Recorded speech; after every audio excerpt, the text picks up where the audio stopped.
Con ustedes Kirkirtop y estas son 100 hallazgos que prueban la existencia de civilizaciones antes del diluvio.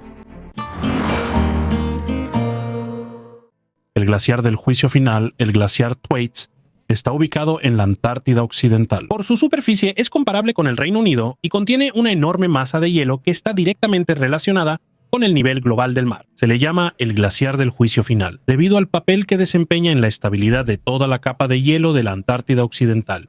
Durante mucho tiempo se pensó que la principal amenaza estaba relacionada con el derretimiento desde abajo. Una corriente oceánica cálida erosiona el glaciar en el punto de contacto con el lecho marino, debilitando gradualmente su adherencia. Pero los datos satelitales de los últimos años han mostrado otro proceso que se desarrolla en paralelo. Dentro del glaciar comenzaron a formarse grietas extensas. No se trata de fracturas superficiales, sino de un sistema de rupturas internas que se extienden por decenas de kilómetros. Su longitud total se ha duplicado en un corto periodo de tiempo. Estas grietas se propagan en las zonas de máxima tensión, donde el hielo pierde su cohesión estructural. La destrucción no ocurre en el borde, sino desde el interior de la masa. Esto cambia el comportamiento del glaciar. En lugar de deslizarse lentamente, comienza a perder estabilidad en fragmentos. La parte de la plataforma de hielo, que antes servía de soporte y contenía el movimiento del hielo hacia el océano, se debilita gradualmente. El volumen de hielo asociado con Thwaites equivale a un aumento del nivel del mar mundial de aproximadamente 65 centímetros. Pero su importancia va más allá de una sola cifra. Sostiene las cuencas de hielo vecinas. Si pierde estabilidad, ellas también comenzarán a moverse, aumentando la contribución total a varios metros. La observación satelital registra la aceleración del flujo de hielo y el cambio en su geometría. Los modelos muestran que los procesos pueden pasar a una fase irreversible en unas pocas décadas. No se conocen los plazos exactos, pero la dinámica ya ha sido registrada y confirmada por mediciones independientes. El oro de los inmortales y el escudo de Jade. En la antigüedad, el oro no era solo una moneda, era la carne de los dioses, garantizando al propietario estatus en el mundo de los muertos. En 2025, los arqueólogos en Panamá abrieron una tumba en el Parque El Caño, que literalmente deslumbró a los investigadores. Es el entierro de un jefe de élite, fechado en el año 1800 después de Cristo. Dentro no solo había adornos, sino un verdadero arsenal de poder hecho de oro puro. En una fosa profunda, los arqueólogos encontraron brazaletes masivos, placas pectorales talladas y adornos de oro para las orejas.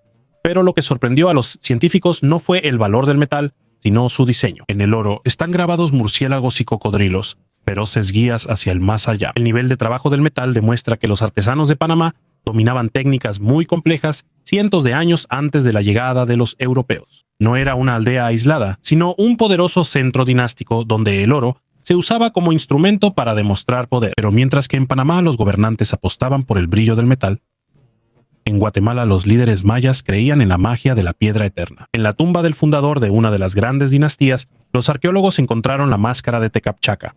Está hecha de cientos de piezas de mosaico de jade. Para los mayas, esta piedra era más valiosa que el oro. El jade simbolizaba la respiración eterna y la vida. La máscara servía como una especie de escudo biológico para el alma. Se la colocaban en el rostro del rey fallecido para proteger su apariencia de la descomposición y declarar su estatus divino ante los antepasados. Cada detalle de la máscara, desde los ojos de nácar hasta las incrustaciones de conchas marinas, es un mensaje claro. Esta persona sigue siendo gobernante incluso en el reino de la muerte. A veces el poder requería no solo oro, sino también una propaganda genial. Cuando el rey persa Darío I conquistó Egipto hace 2500 años, se enfrentó a un problema de legitimidad.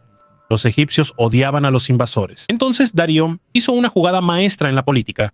Ordenó que lo representaran en los relieves con la vestimenta tradicional de un faraón egipcio. El gobernante persa en las paredes de los templos llevaba coronas egipcias y atributos de poder, llamándose a sí mismo el favorito del dios Amón.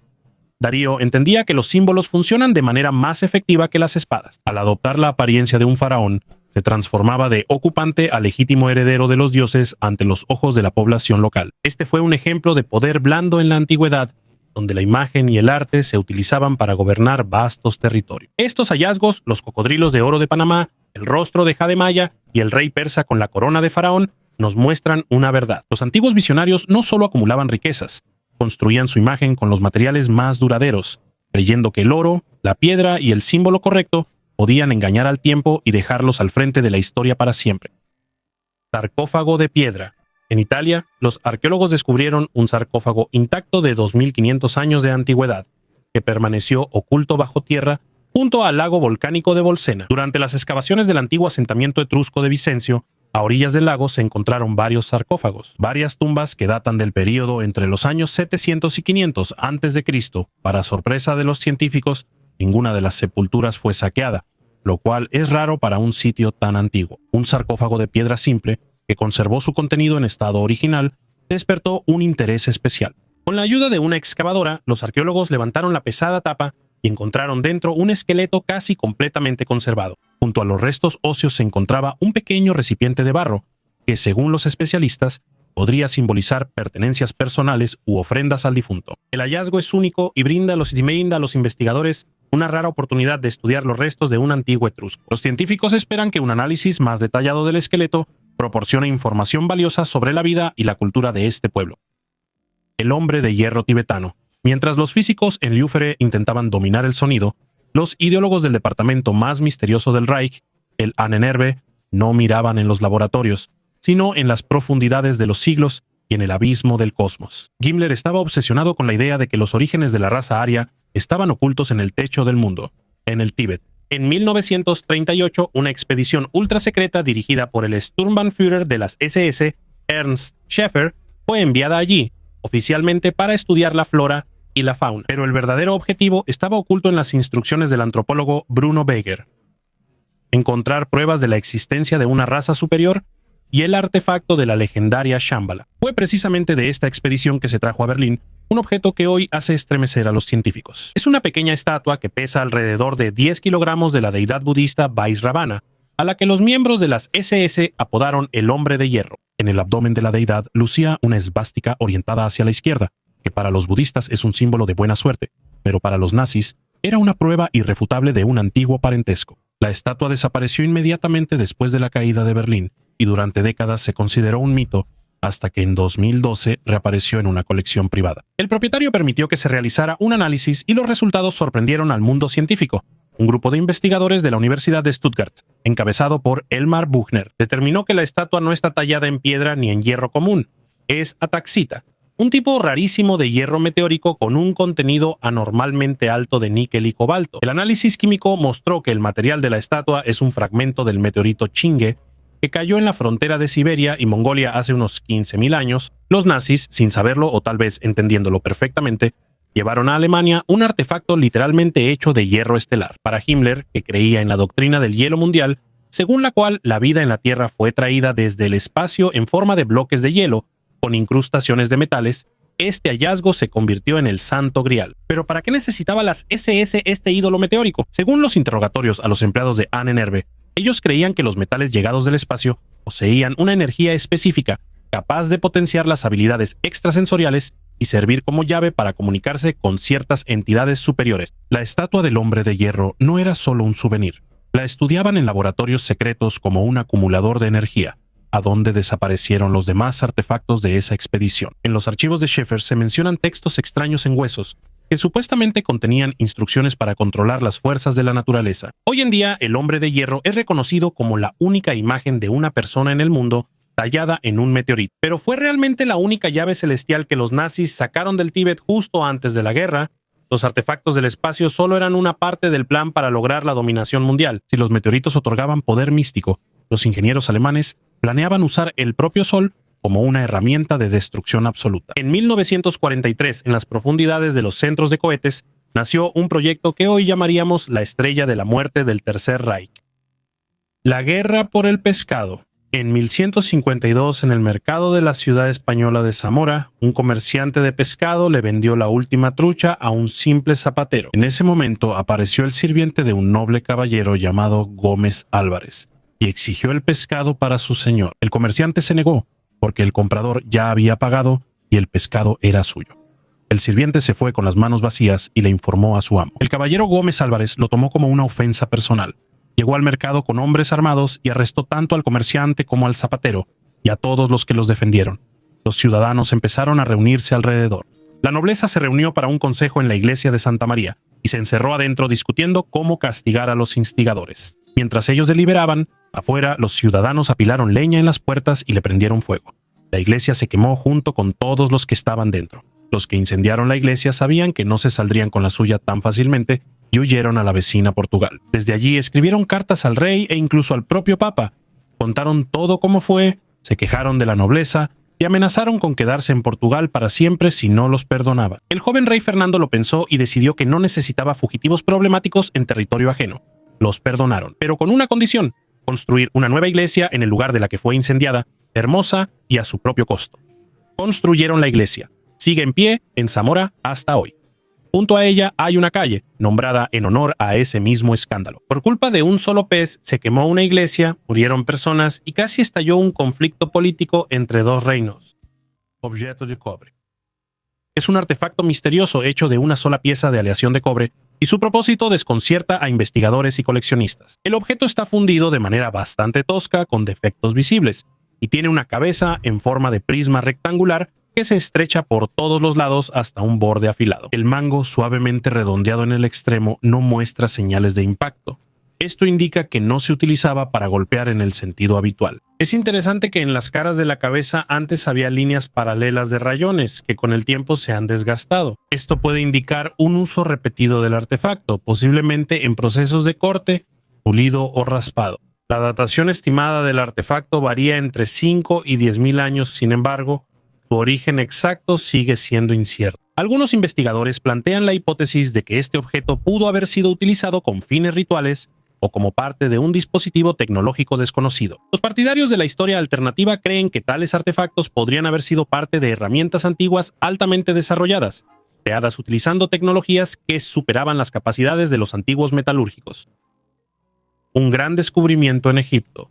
Los arqueólogos encontraron una tumba antigua con 11 entierros sellados cerca de Luxor, Egipto, en la necrópolis de Asasif del Sur. La tumba pertenece al Reino Medio y probablemente sirvió como mausoleo familiar durante varias generaciones, en la 12ª dinastía y a principios de la 13ª. El descubrimiento fue posible gracias a una expedición moderna de científicos egipcios y estadounidenses. Esta es la primera tumba del Reino Medio encontrada en el sur de Asasif, lo que amplía la comprensión de esta necrópolis y su conexión con la necrópolis de Tebas. Debido a antiguas inundaciones, muchos ataúdes de madera y envolturas de lino se destruyeron, pero las joyas se conservaron, incluyendo amuletos y collares de amatista, ágata y otras piedras similares. Uno de los objetos únicos fue una figurilla de fertilidad hecha de losa azul verdosa, decorada con dibujos, y que tiene ranuras para sujetar cabello hecho de cuentas de arcilla. También se encontró un plato cuadrado de ofrendas con imágenes de ofrendas simbólicas, como una cabeza de toro, pan y carne, que posiblemente se usaban en rituales. Los restos de 5 mujeres, 2 hombres y 3 niños fueron colocados en ataúdes de madera, orientados de norte a sur. En los entierros de mujeres se conservaron adornos, mientras que los niños y uno de los hombres fueron enterrados sin ello. En el otro hombre se encontró un collar hecho de 40 cuentas de fayenza y un amuleto en forma de cabeza de hipopótamo. Este hallazgo es especialmente importante en el contexto del resurgimiento del interés turístico en Egipto, donde los tesoros históricos vuelven a atraer la atención. Peine antiguo hecho con un cráneo. Hoy en día los peines se fabrican con una gran variedad de materiales: plástico, metal o madera, pero en la Edad de Hierro, en el territorio de Inglaterra, los peines se hacían de cráneos humanos. Al menos, los arqueólogos encontraron uno de estos durante la construcción de una autopista en Bar Hill. El peine fue encontrado en 2018, pero solo ahora los científicos han compartido los resultados de la investigación. A primera vista parece que no tiene nada de especial. Sin embargo, el material con el que fue hecho sorprendió, por decirlo suavemente, a los arqueólogos. Era un cráneo humano. Pero los científicos no encontraron rastros de uso en el peine. Esto significa que no se usó para peinar el cabello, sino que, lo más probable, se utilizó como un amuleto. También se encontró un agujero en él, posiblemente para un hilo o una cuerda. Probablemente el amuleto fue creado a partir del cráneo de una persona importante, a quien en la Edad de Hierro se veneraba incluso después de su muerte. Se supone que podrían ser los restos de un familiar. Es interesante que este ya es el tercer peine similar encontrado. En los años 70 del siglo pasado y en los 2000 ya se habían encontrado otros iguales, también cerca de Bar Hill. Lo más probable es que en esta región, durante la Edad de Hierro, esto fuera una práctica común. La gente en la antigüedad inventaba de todo para protegerse de los malos espíritus. La ciudad de las perlas en la isla.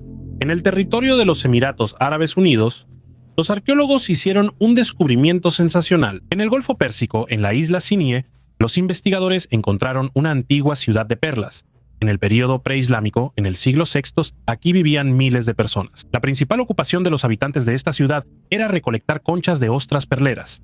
Los arqueólogos encontraron millones de conchas en la isla. Todavía crujen bajo los pies. En la isla, cuyo nombre significa luces parpadeantes, los arqueólogos descubrieron anteriormente un antiguo monasterio cristiano que tiene hasta 1400 años de antigüedad. La ciudad está ubicada justo al sur del monasterio y ocupa un área de aproximadamente 12 hectáreas. Los arqueólogos encontraron aquí muchas casas construidas de piedra y mortero de cal, desde habitaciones pequeñas hasta casas más espaciosas con patios interiores. En las casas, los arqueólogos encontraron perlas pequeñas, sueltas y pesas para bucear. Con su ayuda, los buzos descendían al fondo del mar conteniendo la respiración. La extracción de perlas prosperó hasta principios del siglo XX, pero después de la Primera Guerra Mundial, la gente aprendió a producir perlas artificiales. Desde entonces, en la isla se pueden ver millones de conchas de ostras perleras que simplemente están tiradas por el suelo. Jarrón de amatista. Este magnífico jarrón de amatista data aproximadamente del siglo VIII a.C. y pertenece al período neoasirio. Fue encontrado en una colección privada. Es un ejemplo sorprendente de la habilidad de los antiguos artesanos que trabajaban con piedras semipreciosas. La amatista era muy valorada por su rareza y belleza. Su color violeta intenso se asociaba con el lujo y se consideraba un símbolo de poder y espiritualidad. Los objetos de amatista en esa época se fabricaban con gran esfuerzo, porque trabajar una piedra tan dura requería un alto nivel de habilidad y herramientas especiales. Probablemente este jarrón formaba parte de un inventario ritual o se usaba para guardar objetos de valor, tal vez incienso o aceites. El pulido fino y la forma proporcional indican que el objeto estaba destinado a dueños nobles, como familias reales o altos funcionarios. La civilización neoasiria fue una de las más poderosas en la antigua Roma, conocida por su arte, arquitectura y objetos domésticos refinados. El laberinto de los incas. Debajo del centro de Cusco, durante décadas buscaron lo que consideraban un mito. En las crónicas del siglo XVI se mencionaba el laberinto subterráneo Chincana, una red de túneles que comenzaba en el Templo del Sol y se extendía bajo la ciudad. Durante mucho tiempo esto se consideró una leyenda, hasta que los arqueólogos abordaron la tarea sin excavaciones, utilizando prospección acústica y georradar. El resultado fue demasiado preciso como para ignorarlo. Debajo de la ciudad se detectó un extenso sistema de corredores huecos con una rama principal que conecta el templo de Coricancha con la fortaleza de Sacsayhuamán, una distancia de más de 1 kilómetro. El ancho de los túneles es de unos 2 o 2,5 metros, y la altura es de aproximadamente 1,5 metros. No es un pasadizo secreto, sino una ruta subterránea completa. El sistema tiene ramificaciones en diferentes zonas de la ciudad, como una verdadera red de calles, solo que oculta bajo la piedra. Los incas primero cavaban zanjas, luego las reforzaban con muros de piedra y vigas, convirtiendo el espacio en una estructura resistente. Ahora los investigadores están preparando accesos puntuales para poder entrar sin destruir el sistema. Todo esto indica una infraestructura bien pensada, diseñada para el movimiento real y el control del espacio en el momento en que la ciudad de arriba podía no ser segura. Un ejército en el pantano, año 205 de nuestra era, no era seguro. Un ejército en el pantano, año 205 después de Cristo. En Dinamarca, en la parte oriental del país, hay un antiguo pantano llamado Illerup Odal. Hace algunas décadas empezaron a encontrar armas allí, y no ha dejado de suceder. Ahora el recuento total supera los 15,000 objetos. Espadas, lanzas, escudos, cinturones, arreos de caballo, objetos personales. Los científicos dicen que en el pantano hay al menos la misma cantidad.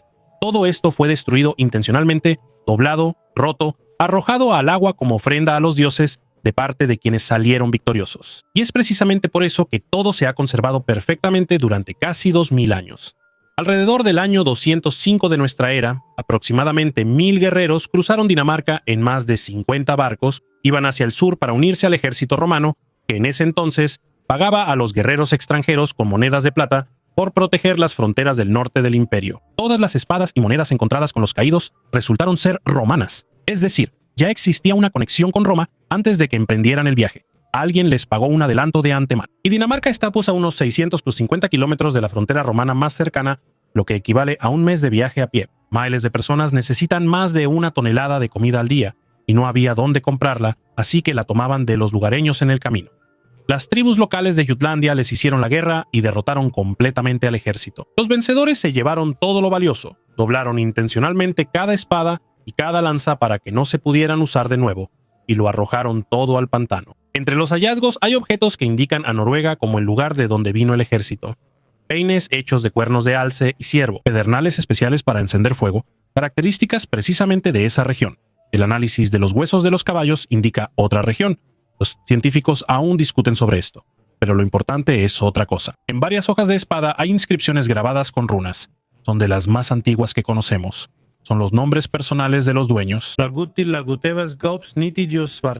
Uno de los principales investigadores de este hallazgo estudió por separado lo que ocurría en Escandinavia aproximadamente en el mismo periodo, desde finales del siglo II hasta principios del siglo III de nuestra era, y el panorama resultó interesante. Fue precisamente en ese momento cuando en Noruega y Dinamarca empezaron a aparecer grandes salones de madera.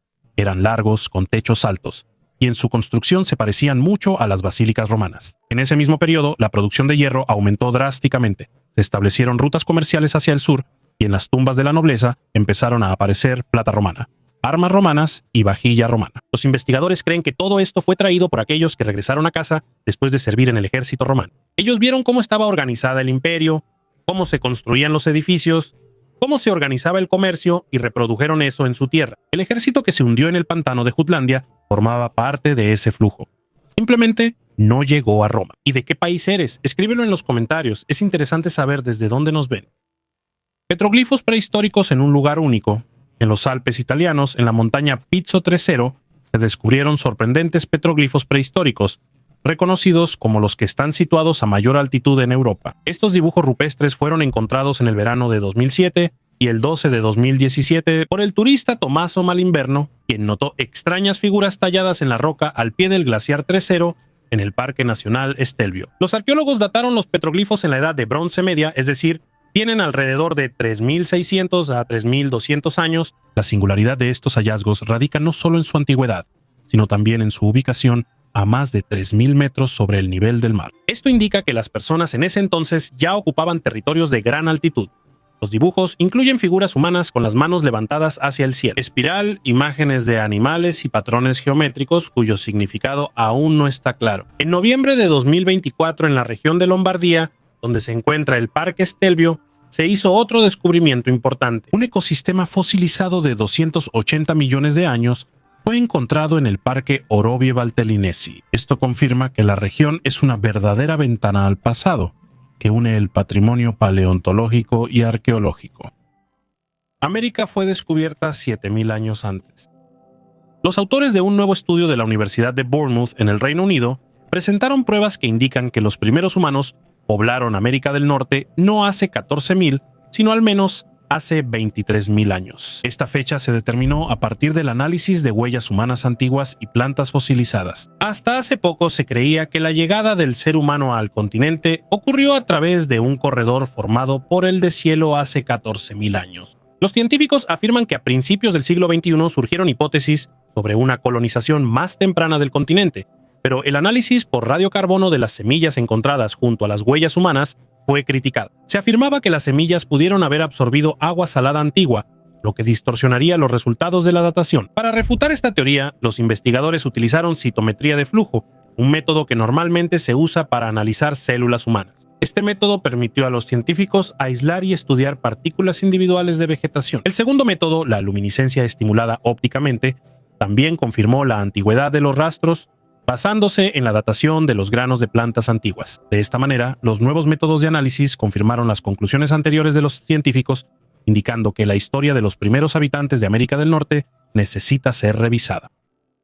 Artefacto fuera de lugar. Los artefactos fuera de lugar son hallazgos que no encajan en absoluto con las ideas tradicionales sobre nuestra historia. Se encuentran en lugares y capas de la Tierra donde no deberían estar. Lo más sorprendente es que, por su antigüedad y nivel de complejidad, estos objetos simplemente no pudieron haber sido creados en épocas en las que, según se cree, no existían tecnologías avanzadas. La ciencia oficial a menudo declara que estos hallazgos son falsificaciones o simplemente los ignora, pero cada vez son más y ya no se pueden pasar por alto. Tomemos, por ejemplo, los enigmáticos tubos metálicos de Baigong, descubiertos en China. Estos tubos se adentran profundamente en la Tierra y se extienden hasta las orillas de los lagos. Se estima que tienen 150.000 años de antigüedad. La composición de los tubos, que incluye hierro, otros minerales y su antigüedad, deja perplejos a los investigadores. Algunos creen que esto es resultado de procesos naturales, pero otros piensan que los tubos podrían ser rastros de una civilización altamente desarrollada, o incluso dejados por extraterrestres. Sin embargo, lo que resulta aún más misterioso es un clavo forjado cuya antigüedad supera los 350 millones de años. Este clavo fue encontrado en una capa de piedra que data del Paleozoico, una época en la que no existían los humanos, y mucho menos el trabajo del metal. ¿Cómo pudo llegar un clavo así a un campo tan antiguo? ¿A qué tipos de rocas? Algunos científicos sugieren procesos tectónicos, mientras que otros hablan de la intervención de civilizaciones previamente desconocidas. En Provenza se encontraron herramientas fosilizadas que pudieron haber sido hechas por personas o incluso de árboles antiguos. Si esto es cierto, tales hallazgos evidencian la existencia de seres inteligentes que poseían habilidades para trabajar la madera mucho antes de la aparición de las primeras civilizaciones conocidas. Otros hallazgos son aún más extraños. En la Antártida se descubrió la antena de Altanina, que al principio parecía un objeto de alta tecnología, pero después se supo que era solo una esponja marina. Sin embargo, el simple hecho de cometer ese error muestra lo equivocados que podemos estar cuando nos enfrentamos a lo inexplicable. Las huellas del río Peliusky son otro misterio. Junto a las huellas de dinosaurios se encontraron huellas gigantes de humanoides. Este descubrimiento pone en duda nuestra idea sobre la cronología de la vida en la Tierra, ya que según la teoría de la evolución, los dinosaurios y los humanos nunca coexistieron en el tiempo. Hay otros ejemplos: la anomalía en el monte Ararat, que se asocia con el arca de Noé, la estatuilla de arcilla de Nampa, cuya antigüedad es desconocida, o el hierro de Wolfsegg, que se considera un vestigio de la época prehistórica. No hay que olvidar los artefactos de Tucson. Es una colección de 31 objetos de plomo, encontrada en 1924 cerca de Picture Rocks, Arizona. Estos artefactos incluyen cruces, espadas y otros objetos en los que están grabadas inscripciones en latín y hebreo. También hay imágenes que recuerdan símbolos medievales. Inicialmente se supuso que fueron creados por antiguas civilizaciones mediterráneas que supuestamente cruzaron el Atlántico en el primer siglo. Sin embargo, más tarde muchos científicos consideraron que eran una mistificación creada en tiempos modernos para engañar a los investigadores. En cualquier caso, cada uno de estos artefactos pone en duda nuestra comprensión del pasado y abre las puertas a nuevas teorías e investigaciones. Es posible que nuestra historia sea mucho más sorprendente y misteriosa de lo que podríamos haber imaginado. Juego de mesa Gnos. Las reglas de este juego se han perdido en el tiempo y hasta el día de hoy nadie sabe cómo se jugaba. Este artefacto fue descubierto durante la excavación del Palacio de Knossos por el arqueólogo británico Arthur Evans. Knossos, ubicado en la isla de Creta, es considerado una de las ciudades más antiguas de Europa, y el juego encontrado data aproximadamente del año 1600 antes de nuestra era. Está hecho de materiales preciosos como marfil, cristal, vidrio, oro y plata. El juego no solo era un entretenimiento costoso, sino que también, posiblemente, era un símbolo del alto estatus de su propietario. Los arqueólogos suponen que el juego pudo haberse utilizado no solo para el entretenimiento, sino también para rituales o adivinaciones. Algunos investigadores incluso plantean la hipótesis de que los patrones complejos en el tablero de juego pueden contener elementos astronómicos o místicos, lo que despierta el interés de los partidarios de la teoría sobre el origen extraterrestre de los conocimientos antiguos. Es posible que este misterioso juego de mesa alguna vez ayudara a las personas a comunicarse con fuerzas superiores o incluso con civilizaciones extraterrestres. El hallazgo en una cueva de difícil acceso. Este puñal de bronce con empuñadura de hueso es un artefacto de la Edad de Bronce, encontrado en Malta en una cueva casi inaccesible bajo el acantilado de Dingley. Se data aproximadamente en el año 2000 a.C. y pertenece a la fase de Borg-in-Nadur, cuando existía en Malta una cultura de la Edad de Bronce avanzada. Sin embargo, hasta ahora se desconoce por qué los antiguos habitantes eligieron esta cueva remota para colocar sus artefactos. Es posible que el lugar tuviera un significado especial o un valor ritual. La empuñadura del puñal está decorada con patrones circulares, lo que llama la atención y genera muchas preguntas. Este motivo recuerda algunos elementos del arte de la Grecia micénica, lo que podría indicar una influencia cultural o la existencia de lazos comerciales. Es interesante que en la aldea de la Edad de Bronce, donde se encontró este puñal, también se hallaron fragmentos de cerámica micénica. ¿Por qué dejaron el puñal en esta cueva? ¿Formaba parte de un ritual o de un escondite? ¿Era un símbolo de estatus especial? Solo podemos especular, pero cada detalle, desde la pátina verde en la hoja hasta los enigmáticos círculos en el mango, nos hace reflexionar sobre la vida y la cosmovisión de los antiguos malteses, y posiblemente sobre sus vínculos con los griegos micénicos. Tumba en la roca. En Malta, unos constructores se toparon accidentalmente con una antigua tumba de aproximadamente 2300 años de antigüedad. En septiembre, al instalar nuevas líneas de agua cerca de un hospital en la ciudad de Birkirkara, los trabajadores descubrieron una cámara tallada en la roca. Más tarde, los arqueólogos confirmaron que se trataba de una tumba púnica. En excavaciones posteriores se descubrieron el pozo central de la tumba y 3 cámaras funerarias. Las entradas estaban selladas con las losas de piedra originales. A través de las estrechas rendijas, los arqueólogos vieron esqueletos y artefactos. Dentro de las cámaras había huesos colocados en un orden específico, así como urnas con cenizas. Es probable que los huesos hayan sido movidos para hacer espacio para nuevos entierros. En total, en las 3 cámaras se encontraron al menos 14 entierros. Los restos ya han sido trasladados al laboratorio para un análisis posterior. Los arqueólogos planean realizar una datación por radiocarbono y un análisis de ADN para aprender más sobre la comunidad púnica que construyó esta tumba. La civilización púnica, también conocida como la República Cartaginesa, fue una de las potencias más influyentes del Mediterráneo hasta que fue conquistada por los romanos alrededor del año 150 a.C. Mapa de piedra del cielo nocturno. Científicos italianos descubrieron un antiguo mapa celeste de aproximadamente 2500 años en el sitio de la antigua fortaleza Castel Castellera di Rupen-Piccolo, en la provincia de Trieste. Este hallazgo podría ser el mapa celeste más antiguo encontrado en Italia. Castel Castellera di Rupen-Piccolo sirvió como una estructura defensiva entre los años 1800 y 1650 antes de nuestra era. Entre los artefactos hay 2 piedras redondas de 50 centímetros de diámetro cada una. Una de ellas, que tiene una sola hendidura circular, supuestamente representa al Sol. La otra piedra, según los expertos, es un mapa celeste en el que se muestra el cielo estrellado sobre la fortaleza en el siglo IV antes de nuestra era. En la piedra están grabadas imágenes de constelaciones incluyendo Casiopea, Orión, Escorpión y las Pléyades. Con la ayuda de la modelación por computadora, los científicos descubrieron que en aquellos tiempos, desde la fortaleza, se podía observar la estrella Theta Scorpii, que ahora ya no es visible desde ahí. Los artefactos fueron creados hace aproximadamente 2400 años por una sola persona, utilizando una rueda dentada y un buril metálico tosco con una punta de 6 a 7 milímetros. La herramienta encontrada cerca de ahí hoy se exhibe en el Museo Arqueológico de Muggia. Un entierro de la época de la Edad de Hielo. Arqueólogos en Brasil revelaron el misterio de un antiguo cementerio en la ciudad de San Luis, en el estado de Maranhão, donde se encontraron los restos de unas 43 personas y más de 100.000 fragmentos de artefactos que datan de hace unos 10.000 años.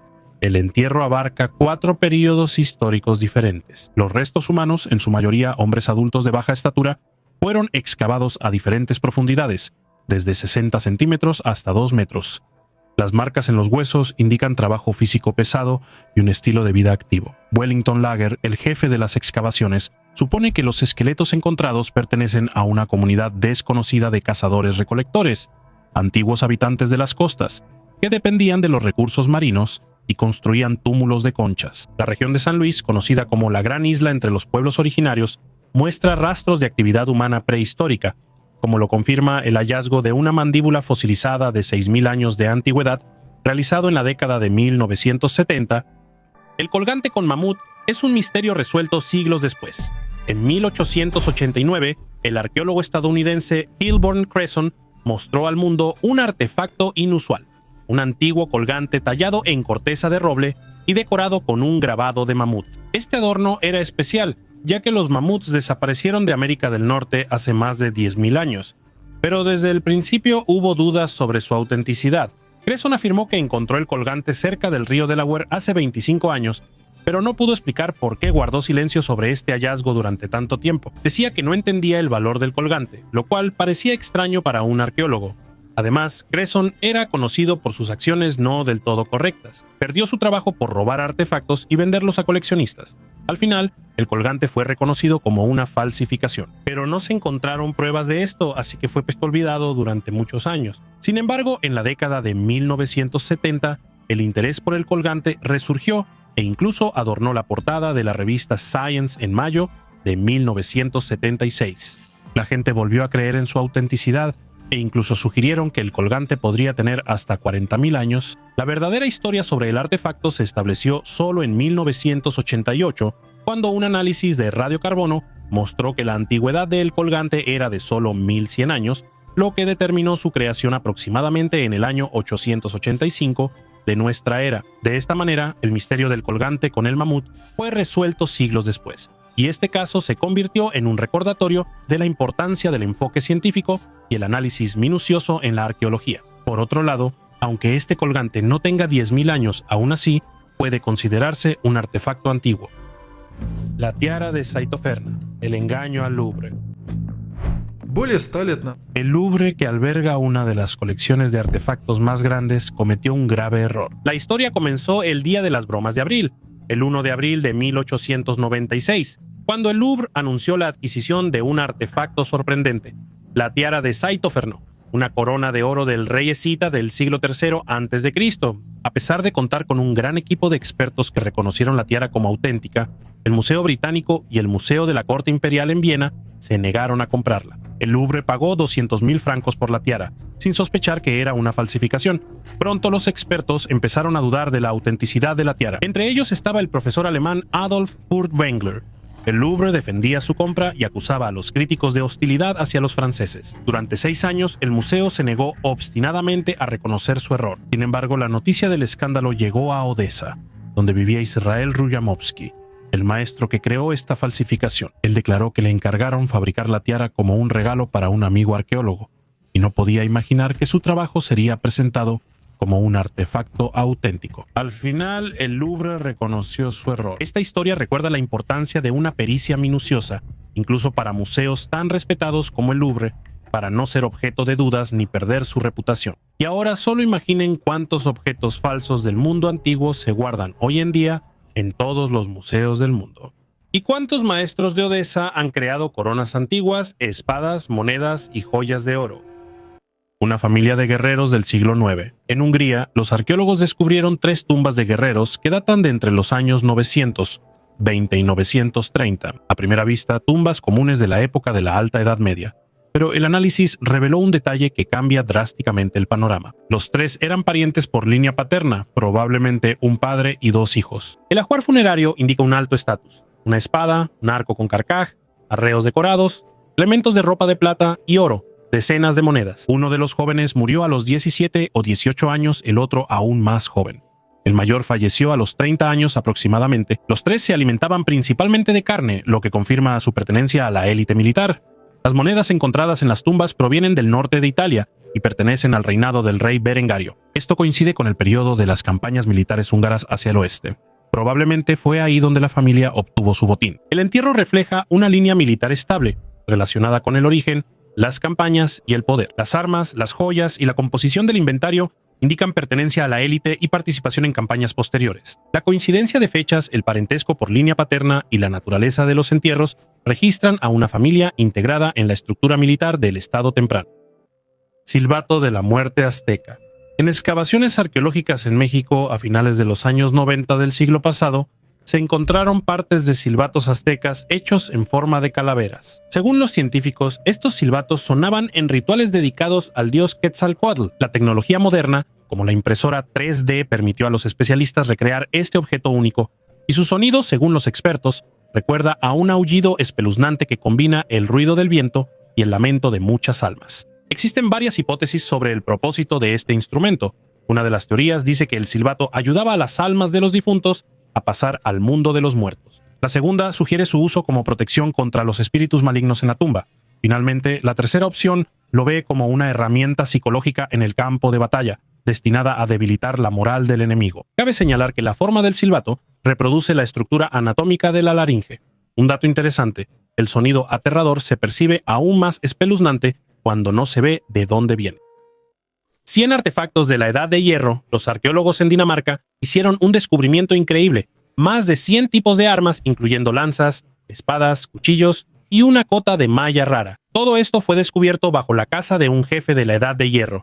Esta colección tiene 1500 años y podría haber sido parte de una ofrenda ritual después de un éxito en la guerra. Las armas estaban bajo 2 casas del siglo V que probablemente pertenecían a un jefe influyente, capaz de reunir un ejército. Entre los objetos hay 119 lanzas, 8 espadas, 5 cuchillos, un hacha y una cota de malla que, según se cree, pertenecía al propio jefe. Esa armadura era costosa y difícil de fabricar, lo que resalta su importancia. Además de las armas, los arqueólogos encontraron torques de bronce conocidos como anillos de juramento, símbolos de poder en la Edad de Hierro. También se encontraron fragmentos de arneses, un cuerno de bronce y otros objetos metálicos que aún deben ser estudiados. Dinamarca, en los primeros 4 siglos, se encontraba en la periferia del Imperio Romano y formaba parte de la Gran Germania. Los habitantes locales eran principalmente agricultores, pero los romanos, como Julio César, mencionaban las feroces guerras germánicas. Algunos estudiosos sugieren que los romanos pudieron haber suministrado armas a las tribus locales para mantener el orden en las fronteras.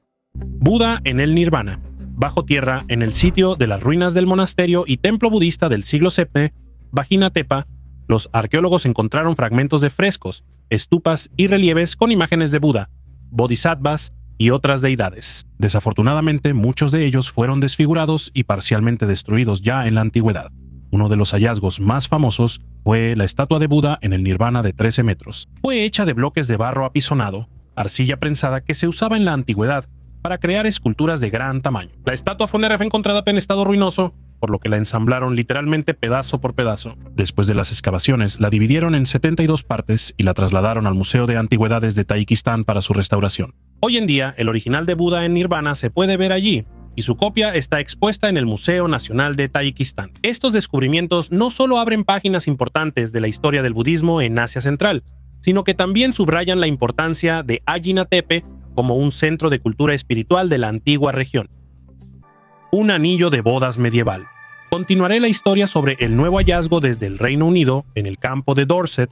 Ese es un condado en el suroeste de Inglaterra, donde un arqueólogo aficionado encontró un artefacto sorprendente. A menudo los aficionados a los detectores de metales regresan a casa con los bolsillos vacíos, pero David Bord tuvo una suerte increíble. A poco más de 1 metro de profundidad en el lodo, encontró un anillo de oro con diamantes casi en perfecto estado. Bord ya buscaba artefactos desde los lejanos años 70. Pero luego dejó esa actividad durante muchos años, y desde 2019 esta salida fue la segunda y de inmediato tan exitosa. Él cree que un hallazgo así ocurre una vez en la vida, porque en aquellos tiempos esas joyas no se producían en masa, y el artesano ponía su alma en cada anillo y creaba la joya con el máximo esmero. Actualmente este anillo ya está valorado en $50,000 en una subasta. La datación y autenticidad del anillo fueron verificadas en el Museo Británico. Al estudiar la historia de la tierra donde se encontró el anillo, los especialistas determinaron a sus dueños y la edad aproximada. Se supone que el anillo fue un regalo de Sir Thomas Brooke a su amada Juana Brooke, cuando se casaron en 1388. Precisamente Thomas Brooke era el dueño de esas tierras y fue un hombre muy rico en su época. 2 bandas entrelazadas forman el círculo exterior del anillo, simbolizando la unión de 2 vidas. Dentro del anillo había una inscripción en francés que se traduce como «Yo me aferro a tu fe, aférrate a la mía». En Inglaterra, el pasatiempo está muy desarrollado. El pasatiempo de buscar artefactos con detectores de metales. Así, hace algunos años, un adolescente en Hertfordshire encontró un hacha de bronce que fue fechada en el año 1300 a.C. ¿Y sabías que Moana es un personaje real en la historia? Bebés momificados. ¿Recuerdas al famoso faraón Tutankamón? Su tumba, descubierta hace casi 100 años todavía, proporciona descubrimientos a los científicos. En la tumba, junto con Tutankamón, se encontraron las momias de 2 niños. En ese entonces no existían tecnologías de identificación por ADN, así que estos hallazgos quedaron en secreto, y a los niños se les llamó 317A y 317B. En nuestra época, el análisis de ADN mostró que estas 2 niñas, que no llegaron a nacer, probablemente eran hijas de Tutankamón. Una de ellas vivió alrededor de 4 meses y la otra casi llegó a término. Los investigadores piensan que las niñas eran una especie de protectoras de su padre en el más allá, porque los antiguos egipcios creían en la vida después de la muerte y llevaban consigo muchas cosas a la tumba para protección y para el viaje al más allá. Así que la historia de Tutankamón y sus hijas es otro capítulo asombroso en el libro del Antiguo Egipto. Algo inesperado en el fondo del mar. Cerca de la costa de Sicilia, unos trabajadores notaron algo inusual que sobresalía del fondo marino, lo que llevó a un raro descubrimiento arqueológico. En enero de 2022, cerca de la reserva de Bendicari, a una profundidad de unos 70 metros, se encontraron los restos de un antiguo naufragio. Cuando el equipo de arqueólogos marinos se sumergió en el lugar, encontraron más de 40 ánforas romanas raras, muchas de las cuales se conservaron en su posición original, como si acabaran de ser cargadas en el barco. Estas ánforas, cuya antigüedad se estima entre 1900 y 2100 años, representan un tipo único de cerámica conocido como pirámide de Richborough. Este tipo de ánforas, con cuellos anchos, diseño en espiral y fondo puntiagudo, fue encontrado por primera vez en Richborough, Inglaterra, y luego se halló en Lipari, Italia. Los científicos suponen que estas ánforas se usaban para transportar alumbre potásico, un mineral extraído en Lipari. Las puertas más antiguas de Roma, las puertas de bronce del Panteón en Roma, fueron fundidas durante el reinado del emperador Adriano, alrededor del año 115 a.C., y siguen en su lugar hasta hoy. Cada hoja mide aproximadamente 7.6 metros de alto y más de 2 metros de ancho. La estructura está hecha de bronce macizo y está diseñada para equilibrar el peso con precisión. Las bisagras, los soportes y las proporciones permitían que las puertas se usaran a diario, sin mecanismos adicionales. La superficie ha conservado las huellas del tiempo, pero la geometría y la funcionalidad permanecen sin cambios. Estas puertas fueron creadas originalmente como parte de un conjunto arquitectónico, no como un elemento decorativo. Su fabricación requería moldes de fundición grandes, cálculos precisos y acceso hasta importantes recursos de diseño. Las puertas siguen cumpliendo su función, estando en uso activo durante casi 2000 años. Zapatos para la victoria eterna. Los arqueólogos a menudo encuentran objetos que no fueron creados para la vida, sino para el triunfo en otro mundo. En 1922, Howard Carter descubrió miles de artefactos en la tumba de Tutankamón, pero entre decenas de pares de zapatos, uno destacaba especialmente. Es un par de sandalias de cuero datadas en el año 1300 a.C. El tamaño corresponde al 44 moderno, pero el valor no está en las dimensiones, sino en lo que está representado en las plantillas. Toda la superficie de la suela bajo el pie del faraón está decorada con figuras de prisioneros atados. Son representantes de los 9 arcos, enemigos tradicionales del antiguo Egipto. Las sandalias están hechas de madera, cubiertas con chapa, cuero y lámina de oro. En los dedos y el talón están representados arcos, símbolos de pueblos hostiles. El significado del artefacto era sumamente simple y cruel.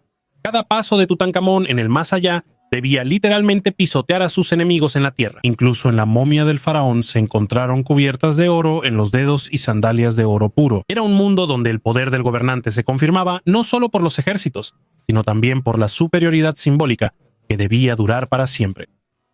Zapatos de cuero de la tumba. Arqueólogos chinos están restaurando zapatos de cuero de 1400 años de antigüedad, encontrados en las tumbas de Astana, en la capital del antiguo reino de Gaochen. Expertos alemanes ayudan en la restauración. Encontrar cuero o textiles tan antiguos es raro, ya que se descomponen rápidamente al contacto con el aire. Los zapatos, extraídos del archivo de objetos excavados desde la década de 1950, miden 24 centímetros de largo y están compuestos por partes superiores, caña y suela, hechas de cuero de cabra y cosidas con tendones de animales. Los arqueólogos han estado investigando tumbas durante más de un siglo. Desde la década de 1950 se han estudiado 456 tumbas en 14 excavaciones que han proporcionado alrededor de 10.000 valiosas reliquias. El clima cálido y seco ha conservado muchos objetos que de otro modo se habrían destruido, incluyendo miles de preciosos. Реликвий. Жаркий и сухой климат сохранил многие предметы, которые иначе бы разрушились, включая 300 кожаных изделий. Zapatos antiguos también se han encontrado en otros sitios arqueológicos del mundo. Por ejemplo, cientos de zapatos o mocasines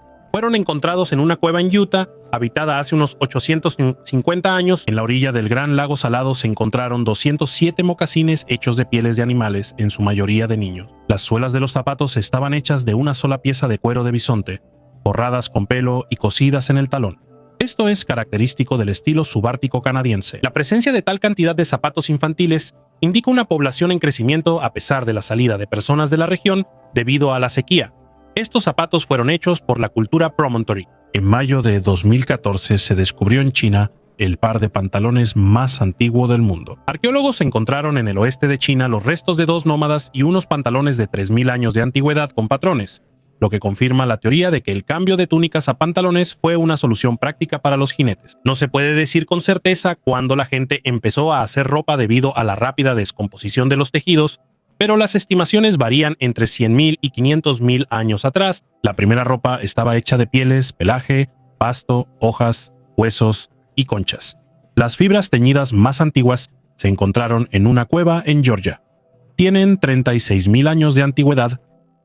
Nuevos detalles sobre los neandertales. Los científicos llevan más de 70 años estudiando uno de los artefactos neandertales más antiguos de Europa, un hueso de oso con líneas grabadas. Encontrado en una cueva en Polonia hace entre 115 y 130.000 años, este hueso ahora se estudia con métodos modernos como la microscopía y el escaneo por rayos X. Resultó que las 17 líneas en el hueso no son arañazos al azar, sino que fueron hechas intencionalmente en un orden específico. Este descubrimiento sugiere que los neandertales usaban el hueso no solo como un objeto utilitario, sino como un portador de información simbólica.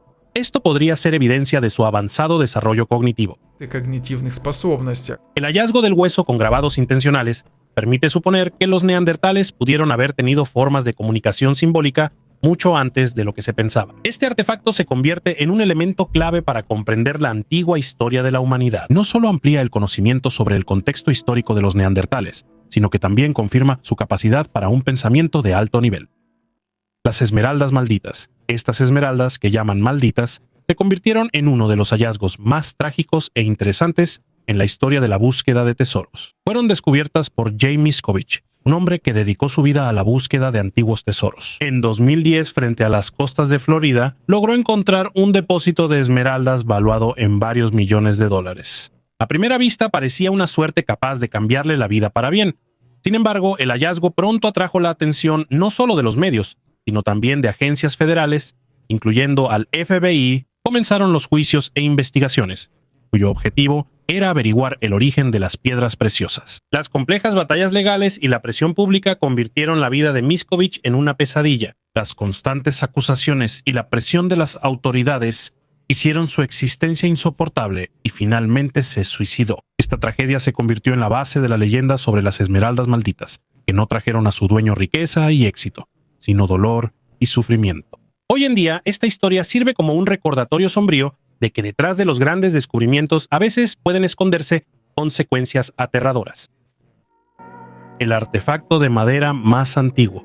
Los arqueólogos en Gran Bretaña descubrieron una de las herramientas de madera más antiguas y mejor conservadas. Esta herramienta antigua de madera en forma de pala, encontrada en una zona pantanosa cerca de Poole Harbor, data de la edad del Bronce Medio y tiene aproximadamente 3.500 años. Gracias a que estuvo sumergida en agua, la madera se conservó en un estado sorprendente. Los investigadores determinaron que la pala fue tallada en roble y requirió muchas horas de trabajo minucioso, lo que resalta su importancia para su dueño prehistórico. El análisis de radiocarbono mostró una antigüedad de aproximadamente 3.400 a 3.500 años, por lo que es un hallazgo único para Gran Bretaña. Es posible que la herramienta se haya utilizado para trabajar la tierra, recolectar turba o incluso pescar, que eran las principales actividades de los habitantes locales. Según los científicos, en ese periodo las personas llevaban un estilo de vida semi-estacional en las tierras pantanosas y utilizaban los recursos de la zona durante la temporada cálida, y la abandonaban en invierno cuando las áreas se inundaban. El lugar del hallazgo, supuestamente, servía para secar turba o almacenar provisiones. Vino de 5.000 años. Un equipo de científicos de la Universidad de Viena, dirigido por la arqueóloga Christiana Keller, investiga la necrópolis de la reina Meret Neit en Abidos, la más grande gobernante alrededor del siglo XXI antes de nuestra era. Los últimos hallazgos subrayan su importante papel en la historia. Los arqueólogos descubrieron vino de 5.000 años y muchos otros objetos funerarios. Estos descubrimientos confirman que Meret Neit fue la primera mujer faraón, anterior a la conocida Hatshepsut. La particularidad de Meret Neit radica en que tenía una tumba monumental única en la primera necrópolis real de Abidos. El misterio de su identidad aún no ha sido resuelto. Durante las excavaciones se encontraron muchos objetos funerarios, incluyendo cientos de jarras de vino magníficamente conservadas. Algunas de ellas aún están selladas y contienen vino antiguo. Las inscripciones indican que Meret Neit controlaba órganos estatales clave, como la tesorería, lo que confirma su lugar excepcional en la historia. El complejo funerario de la reina en Abidos, compuesto por las tumbas de 41 cortesanos y su tumba, fue construido de ladrillo de adobe, arcilla y madera. Las investigaciones han demostrado que la construcción se llevó a cabo gradualmente durante un largo periodo de tiempo. El castillo más único del planeta, el Castillo de Zafra, está ubicado en un acantilado rocoso en las montañas de Calderas, en la provincia española de Guadalajara. La altitud de la meseta es de aproximadamente 1.400 metros y el acceso a la cima solo es posible por un sendero estrecho. Esta ubicación hacía que este lugar fuera estratégicamente importante mucho antes de la aparición de los muros medievales. Los datos arqueológicos indican la presencia humana aquí desde la Edad de Bronce y la Edad de Hierro, lo que demuestra el uso prolongado de este punto del relieve, y no solo de la fortaleza. Los visigodos y más tarde los gobernantes musulmanes usaron esta altura como punto de observación y defensa. El castillo de piedra, tal como lo conocemos, comenzó a construirse en los siglos XII y XIII, durante el periodo de confrontación entre los reinos cristianos y los territorios musulmanes. La arquitectura está adaptada al paisaje. Las paredes y torres están literalmente integradas en la roca, sin elementos decorativos excesivos. Después de la finalización de la Reconquista, la importancia militar de Zafra desapareció gradualmente y para finales del siglo XV la fortaleza fue abandonada. En el siglo XX el castillo se encontraba en estado de ruina, hasta que fue adquirido por un propietario privado quien durante décadas se dedicó a su restauración. Hoy en día Zafra es conocida por un público amplio gracias a la serie Juego de Tronos, donde su imagen se utiliza como prototipo de la Torre de la Alegría, pero la propia fortaleza es un ejemplo de cómo un mismo lugar conserva su importancia a lo largo de milenios, independientemente de las épocas o culturas. Una sala subterránea bajo las pirámides.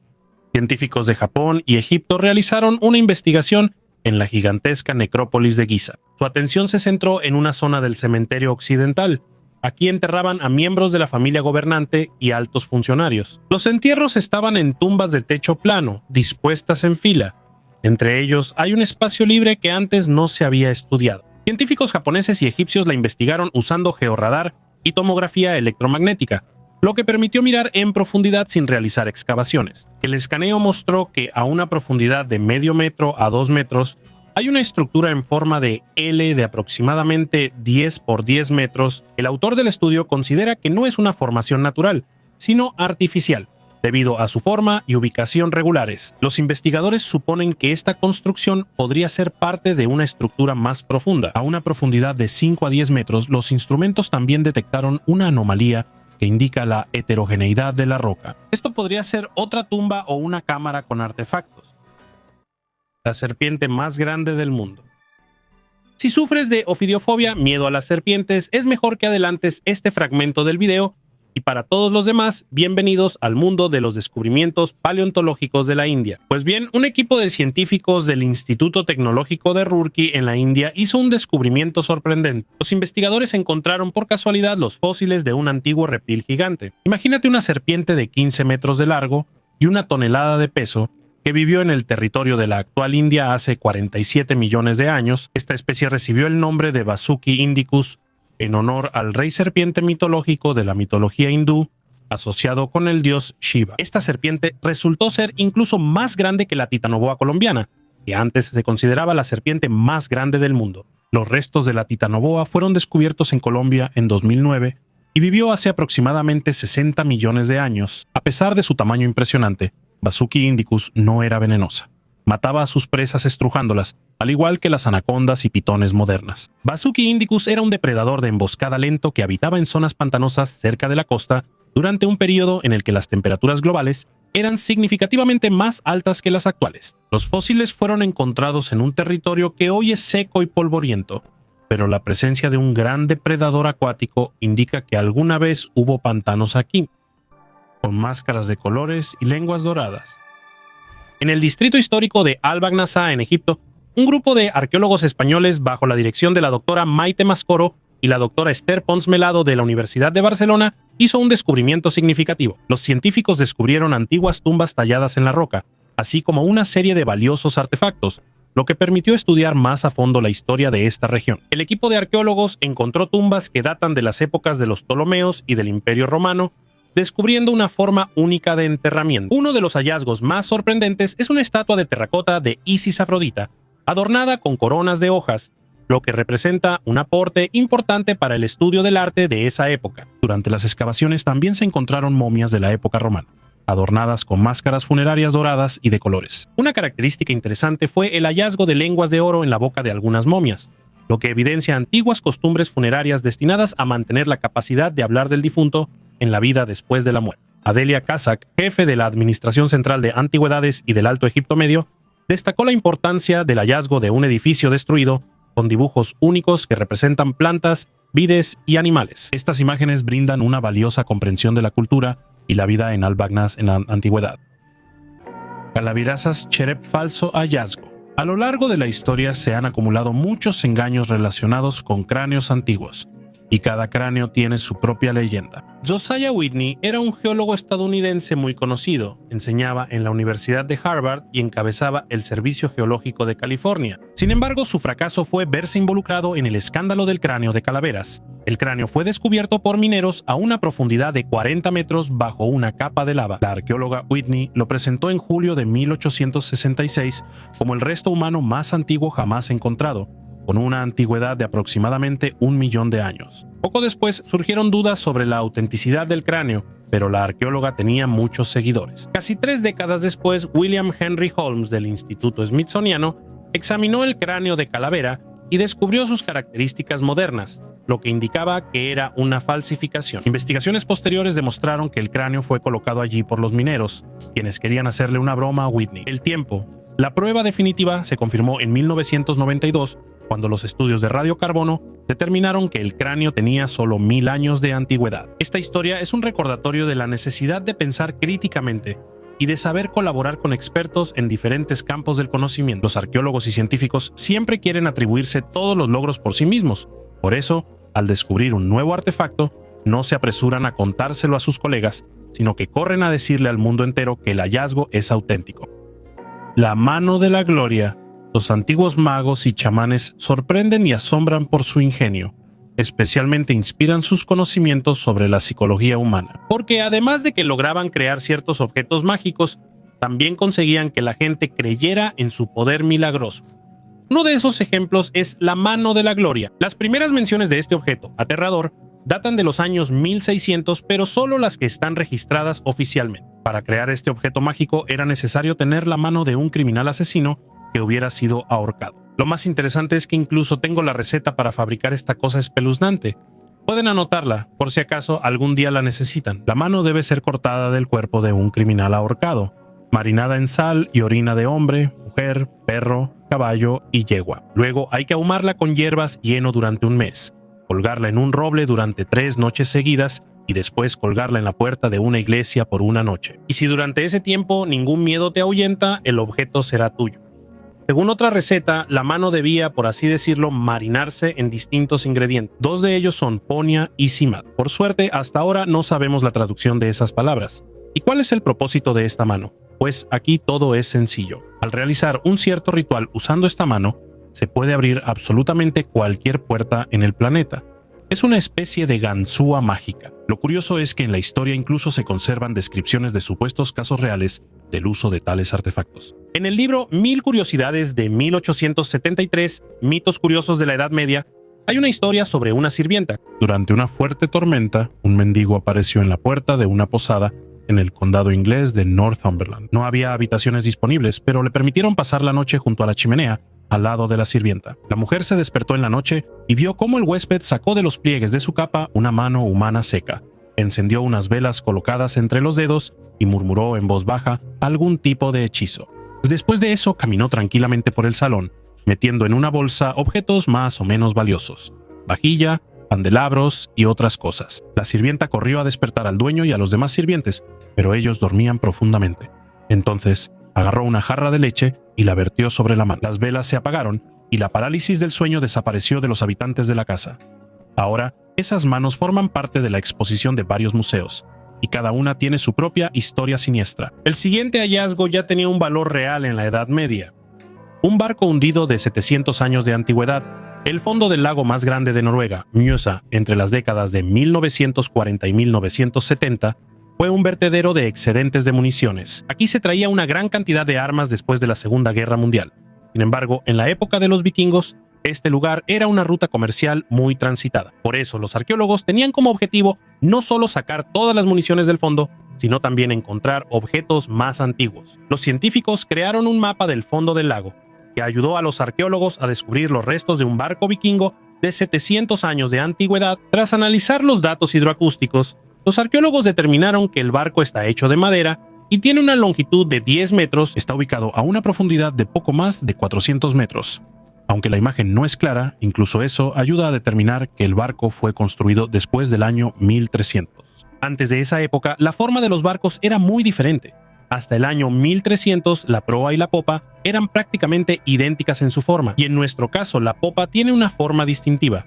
Basándonos en las imágenes del sonar, se nota que los constructores del barco usaron la técnica escandinava, la superposición de las tablas del casco para hacer la embarcación más ligera. Los arqueólogos sospechan que la nave tiene un timón central, aunque los timones de los barcos vikingos normalmente estaban a la derecha. Debido al mal clima y la poca visibilidad, a los arqueólogos les resulta difícil examinar el barco con más detalle. Por eso, el estudio del objeto y, posiblemente, su extracción a tierra lo continuarán el próximo año. Antes ya se habían encontrado alrededor de 20 barcos en aguas poco profundas. Sin embargo, ahora los arqueólogos intentan estudiar objetos a mayor profundidad. El lago Mjusa es de agua dulce, por lo que los barcos pueden conservarse en él durante siglos. Los objetos metálicos, por supuesto, se oxidarán, pero la madera se conservará, aunque no en su estado original. ¿Alguna vez te has preguntado qué bocadillos llevaban las personas en la antigua Roma cuando iban a las peleas de gladiadores? La Cueva del Tesoro. Arqueólogos del Instituto Nacional de Antropología e Historia de México descubrieron antiguas herramientas de caza en la Cueva del Tesoro, ubicada en el estado de Querétaro. La cueva recibió el nombre de Cueva del Tesoro por la gran cantidad de artefactos antiguos encontrados allí. Los espeleólogos que exploraban la cueva descubrieron una cavidad oculta, donde los arqueólogos encontraron antiguas herramientas de caza, incluyendo un atlatl y dardos de madera. El atlatl, un antiguo lanzadardos, se utilizaba en Mesoamérica y en otras regiones del mundo. Este dispositivo aumentaba el alcance y la precisión del lanzamiento de los dardos, así como la velocidad y el poder letal de la lanza. Además del atlatl, en la cavidad se encontraron troncos trabajados que posiblemente servían como herramientas multifuncionales. La datación preliminar de los artefactos indica que pertenecen al primer siglo de nuestra era. Esto significa que fueron escondidos en la cavidad hace aproximadamente 1900 años. Joyas de oro de los generales. En 2020, en Vendelev, Dinamarca, se encontró un enorme tesoro de artefactos de oro que datan del período de migración, anterior a la era vikinga. Entre los hallazgos hay 23 objetos de oro, incluyendo 13 bracteatos del siglo V, herrajes de oro que posiblemente pertenecían a armas y 4 medallones romanos del siglo IV. Llama especialmente la atención un bracteato con una inscripción rúnica, el más grande jamás encontrado, que contiene una mención a Odín, una figura clave de la mitología escandinava. Las investigaciones sobre estos medallones han arrojado luz sobre las posibles conexiones culturales y sociales de Vendelev con otras regiones de Europa. Se supone que los medallones pudieron haber servido como dote matrimonial o como altos tributos en círculos de élite. Es probable que estos medallones de oro fueran usados por mujeres como colgantes, lo que indica el alto estatus de su propietaria, quien tenía influencia tanto a nivel local como internacional. La particularidad de estos medallones es que fueron obsequiados a destacados personajes romanos, como senadores y generales, y su presencia en Vendelev, lejos del Imperio Romano, resalta la importancia de este hallazgo. La espada en la piedra. Todos conocen la leyenda de la espada en la piedra, un cuento, un mito, un símbolo de poder.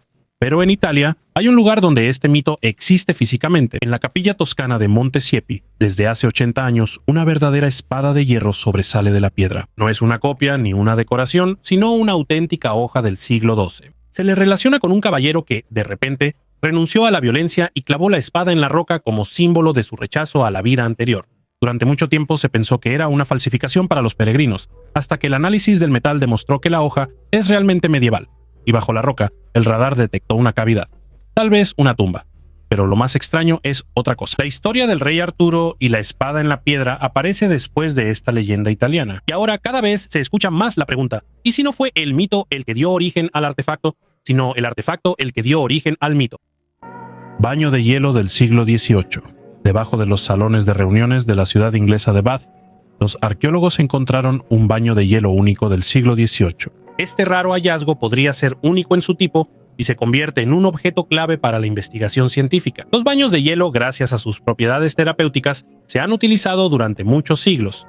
Incluso los antiguos romanos disfrutaban de la frescura en el frigidarium. En el siglo XVIII, los médicos también lo recomendaban como un método para tratar diversas enfermedades. En esa época, en Inglaterra, los salones de reuniones servían como centros de entretenimiento, especialmente en ciudades balneario como Bath. Aunque los baños fríos eran populares en residencias privadas, se supone que la bañera encontrada estaba destinada a quienes buscaban una forma de descanso más refinada y privada. La bañera misma estaba instalada en la parte central de 3 habitaciones ubicadas debajo del salón de baile y estaba rodeada de vestidores. La construcción de los salones de reuniones data de 1771 y en las guías de esa época ya se mencionaban la bañera fría, los vestidores y las salas de juegos. Estos registros pusieron a los científicos tras la pista de la antigua estructura, aunque no tenían una idea precisa de su apariencia hasta el momento del descubrimiento.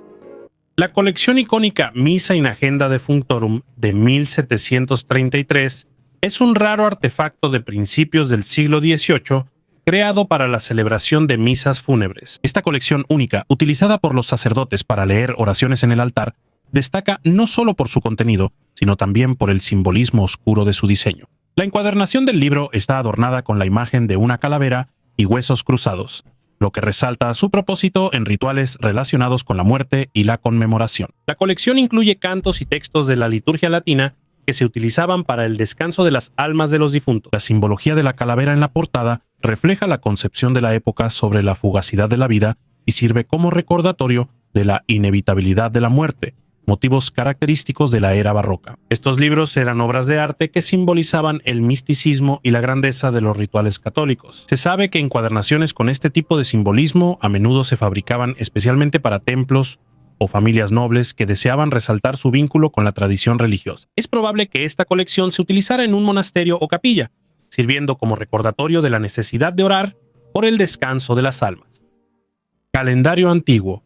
En la foto se muestran artefactos misteriosos del antiguo templo de Mnajdra en Malta, cuya antigüedad supera los 6.000 años. Este templo, ubicado en la zona de Crendi, es una de las construcciones religiosas más antiguas del mundo. En una piedra megalítica encontrada aquí, podemos ver patrones complejos que, según se supone, se usaban para rastrear los equinoccios. ¿Cómo lograban las personas de esa época, sin tener herramientas modernas, seguir el movimiento del sol y marcar los momentos clave del año?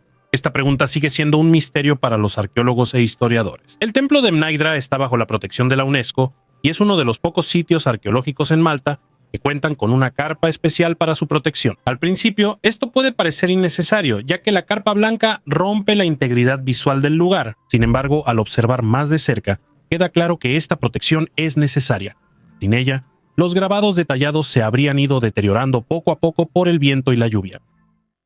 Un banquete para los de espíritu fuerte.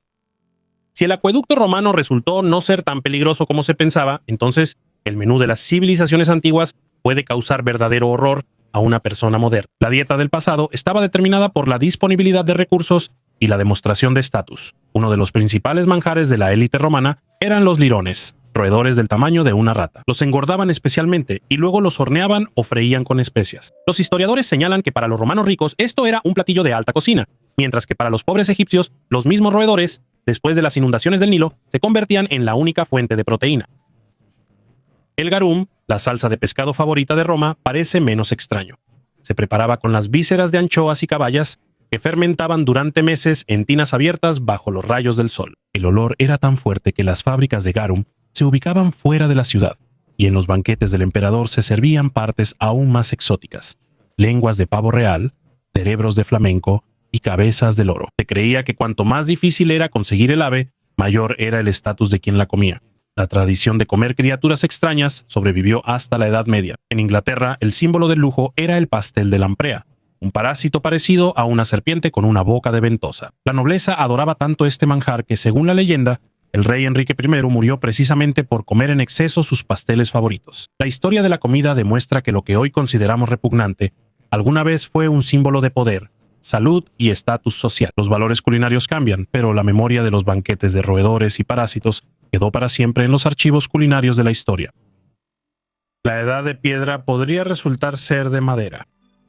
Los investigadores creen que los antepasados del ser humano sabían trabajar la madera hace 3 millones de años. En 1836, el arqueólogo danés Christian Jürgensen Thomsen propuso una cronología desde la edad de piedra hasta las edades de bronce y de hierro, que se convirtió en la base de la arqueología. Sin embargo, el arqueólogo Thomas Terberger está dispuesto a reescribir la historia y cree que la edad de piedra podría ser reemplazada por la edad de madera. Él supone que las herramientas de madera existen desde hace tanto tiempo como las de piedra, es decir, 2,5 o 3 millones de años.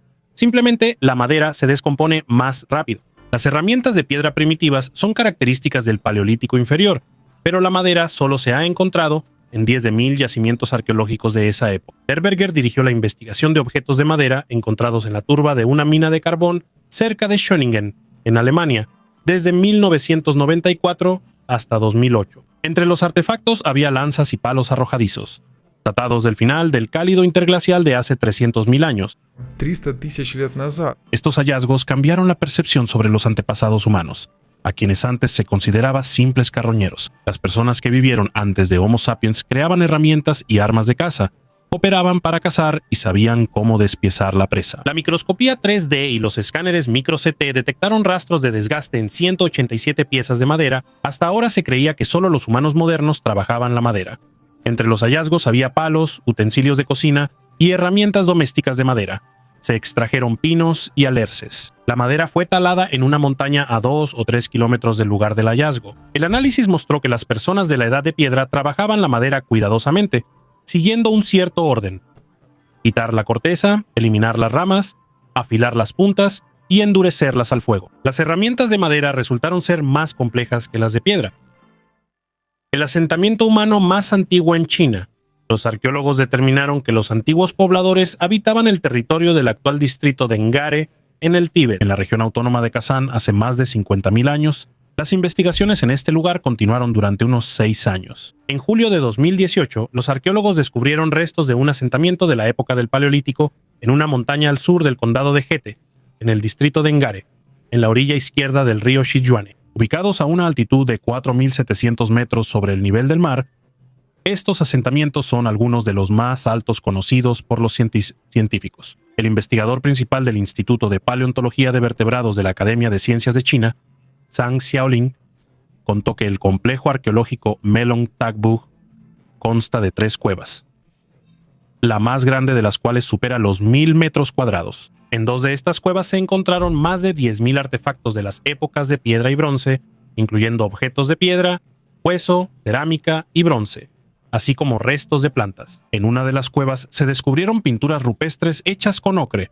que representan figuras humanas y el sol con líneas verticales. Los datos preliminares obtenidos mediante espectroscopía fotoluminiscente y datación por radiocarbono indican que las primeras huellas de actividad humana en una de las cuevas pueden datarse en 53.000 o incluso 80.000 años atrás. La placa de latón de Drake, una falsificación histórica. La siguiente historia trata sobre una broma que fue demasiado lejos. Entre 1577 y 1580, el explorador británico Centon, Sir Francis Drake, realizó una vuelta al mundo y, al detenerse en el territorio de la actual California, dejó una placa de cobre en el lugar que llamó Nuevo Albión. Este artefacto se convirtió en una especie de santo grial para los historiadores que estudian la colonización temprana de América. En 1937, el historiador estadounidense Herbert Eugene Bolton habló sobre el hallazgo de la placa.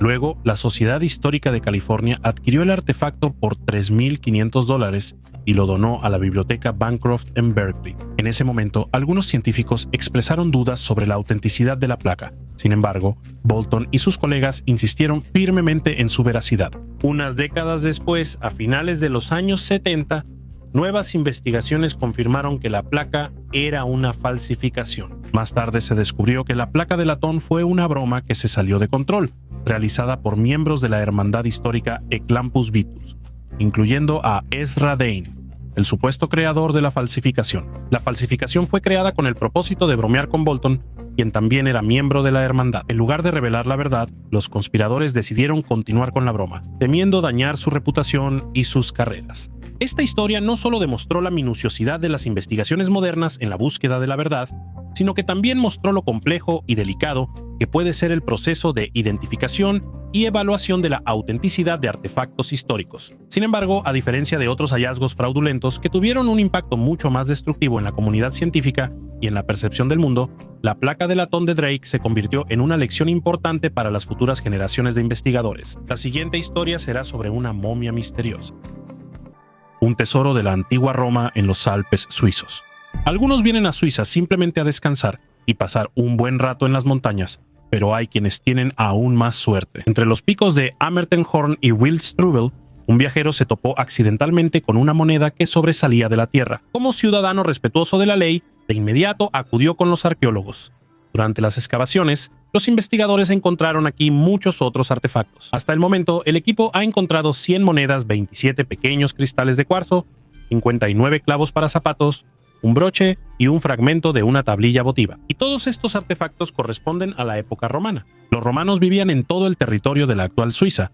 Sin embargo, los científicos no esperaban encontrar un tesoro a una altura de 2.950 metros. Los arqueólogos a menudo encuentran tanto monedas como pequeños artefactos en todo el territorio de Suiza, pero descubrir de inmediato una cantidad tan grande y además a tanta altura es una gran rareza. La ubicación tan alejada del asentamiento sugiere que este lugar podría haber tenido un gran significado religioso. A 20 kilómetros de ahí se encuentra la ciudad de Thun, donde se han encontrado las ruinas de varios templos romanos. En uno de ellos los arqueólogos encontraron una inscripción en la que se menciona a una deidad alpina femenina. Lo más probable es que las montañas tuvieran un significado religioso, como lo sugieren los cristales de cuarzo encontrados junto a monedas y adornos.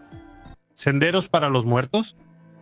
Arqueólogos de la Universidad de Aberdeen descubrieron cientos de monumentos prehistóricos previamente desconocidos en Irlanda, incluyendo 5 estructuras de la Edad de Piedra que se usaban para marcar el camino de los muertos hacia el más allá. Estos descubrimientos se hicieron en el condado de Wicklow, donde el uso del lidar permitió crear modelos tridimensionales detallados del paisaje. El territorio donde se realizaron las investigaciones estuvo habitado desde el Neolítico temprano hasta la Edad de Bronce tardía. Los científicos descubrieron 5 estructuras largas y estrechas llamadas cursus, de entre 150 y 400 metros de longitud, que se consideran una rareza para Irlanda. Estas estructuras servían como senderos para los muertos, indicando a las almas el camino hacia la vida después de la muerte. Es interesante que 4 de los 5 cursus están orientados de acuerdo con los movimientos cíclicos del Sol.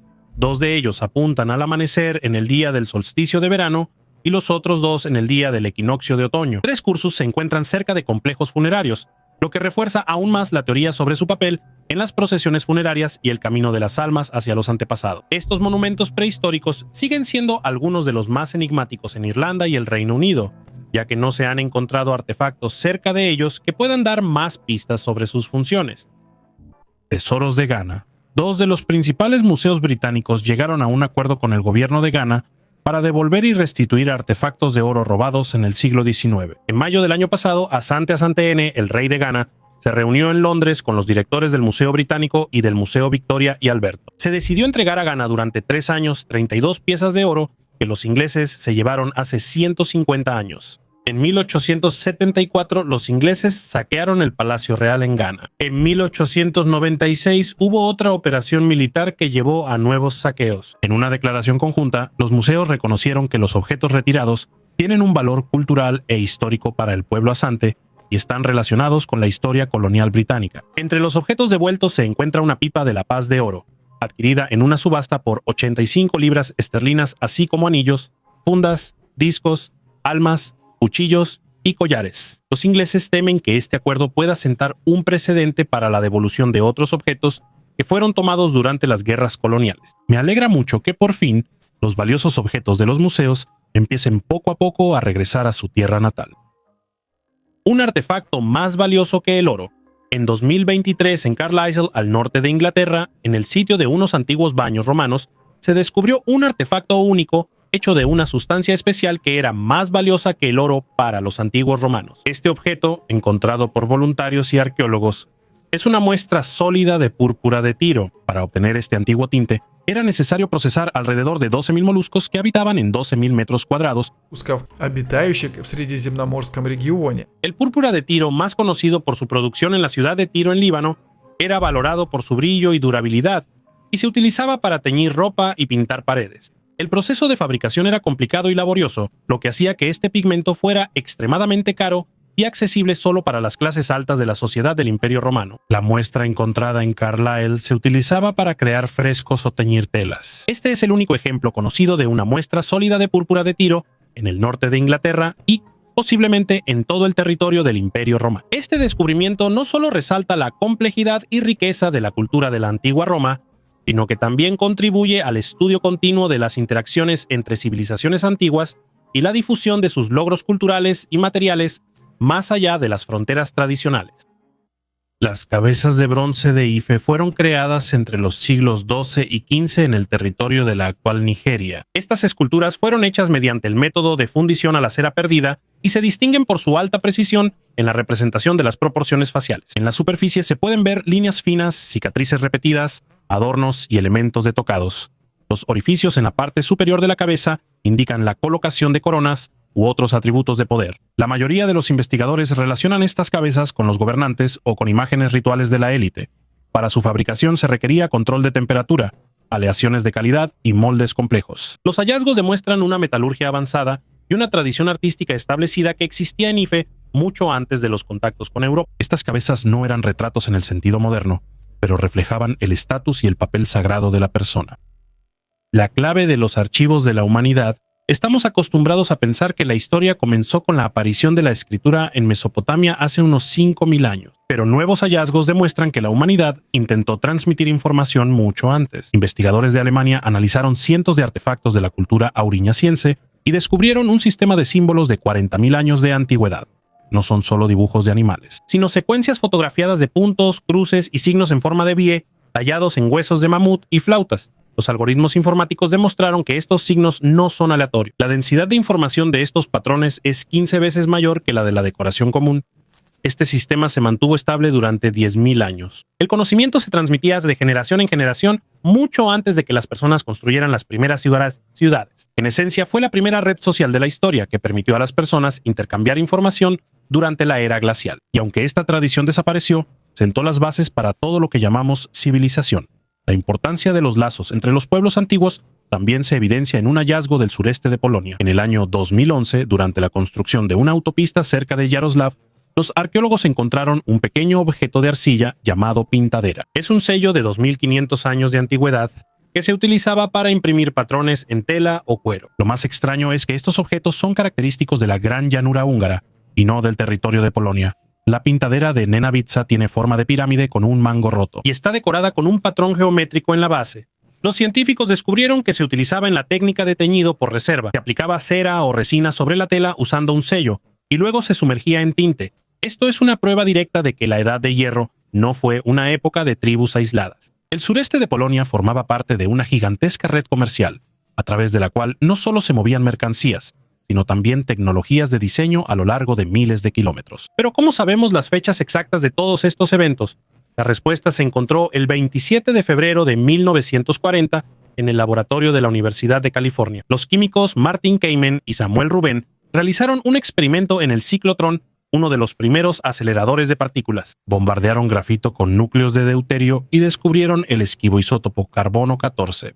Los científicos de esa época pensaban que existía solo por una fracción de segundo, pero resultó que su periodo de semidesintegración es de 5.730 años. Este descubrimiento se convirtió en una máquina del tiempo para la arqueología. En 1949, Willard Levy demostró que, midiendo la radiación residual en restos orgánicos, se puede determinar con precisión de hasta una década cuándo vivió una persona o creció un árbol. Por este trabajo recibió el premio Nobel, y los historiadores obtuvieron una herramienta imposible de engañar. El carbono 14 nos permite ver el pasado hasta 50.000 años atrás, convirtiendo cada esqueleto encontrado o trozo de tela en un cronómetro preciso. Los secretos bajo nuestros pies nunca se acaban. Mientras veías este video, en algún lugar del desierto o bajo el piso de un edificio antiguo, los arqueólogos ya están limpiando otro objeto que mañana podría convertirse en una sensación mundial. La verdadera historia siempre resulta más interesante que cualquier invención.